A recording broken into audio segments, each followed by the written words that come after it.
اگر یہ جو جیلاٹین ہے یہ ایک غذائی ایک جنس ہے جو کہ عام طور سے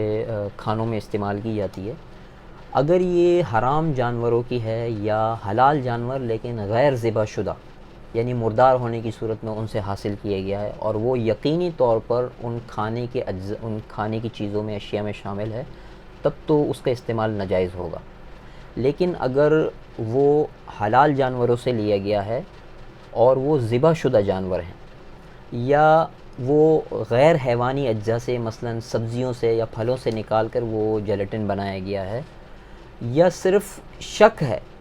کہ اگرچہ اس میں حیوانی اجزاء ہیں لیکن یہ شک ہے کہ یہ حرام جانور کا ہے یا حلال جانور کا ہے، تو اس شک کی بنیاد پہ صرف شک کی بنیاد پہ یا غیر حیوانی اجزاء ہونے کی صورت میں یا حلال ذبح شدہ جانور کے اجزاء ہونے کی صورت میں ایسے جیلاٹن کا استعمال جائز ہوگا.